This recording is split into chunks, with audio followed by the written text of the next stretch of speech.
একটু থামবেন প্লিজ, একটু থামেন প্লিজ।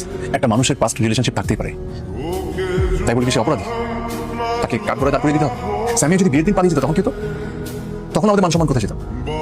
সে তো সেটা করেনি। পরিবারের কথা চিন্তা করে, সবকিছু চিন্তা করে, মান সম্মানের কথা চিন্তা করে সে তো তার পাস্ট রিলেশনশিপ ছেড়ে এই বিয়েটা করেছে, তার লাইফটা স্যাক্রিফাইস করেছে। সেটাও তো দেখা উচিত। আমি চাই না এই বিষয়টা নিয়ে বাসায় কোনো কথা। প্লিজ, আমি অফিসে যাচ্ছি। রিয়াল শোন, আমার তো তোকে রীতিমতন ওই যে সিনেমাটা হাম দিল দে চুকে সনম, সেই সিনেমার হিরো কি যেন অজয় দেবগনের মতো লাগছে। তুই এখন কি করবি? বউ নিয়ে কি তার বয়ফ্রেন্ডের খোঁজে খোঁজে ঘুরে বেড়াবি? ঘুরে তার বয়ফ্রেন্ডকে খুঁজে তার হাতে তুলে দিয়ে আয়, যা। আচ্ছা ঠিক আছে, হয়েছে তোমার কথা শেষ। বাবা যাও, তুমি তোমার রুমে যাও, যাও। স্যার, আপনি যে হ্যান্ডসাম, যে সুন্দর, নিশ্চয় মনটা একদম পরিবর্তন পেয়েছে, তাই না স্যার? জি, ঠিক বলেছেন। আর বউ যে আপনাকে কি ভালোবাসা বাসবে স্যার, প্রথম প্রথম বউরা কি যে ভালোবাসে স্যার, সেটা আমি শুরুতেই বুঝতে পেরেছি কি পরিমাণ ভালোবাসবে আমাকে। তাই না sir? Experience sir, experience.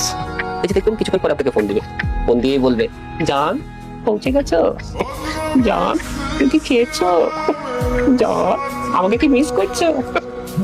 Sir ওই যে ফোন দিয়ে অভিজ্ঞতা স্যার, অভিজ্ঞতা।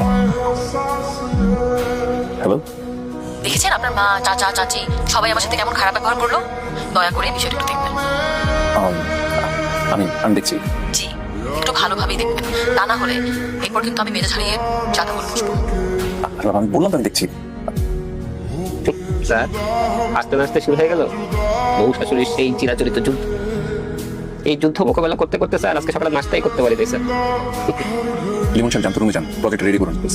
স্যার একটু সময় দিবেন, আপনি অভ্যস্ত হয়ে যাবেন। ভয় পাবেন না স্যার, আল্লাহ ভরসা।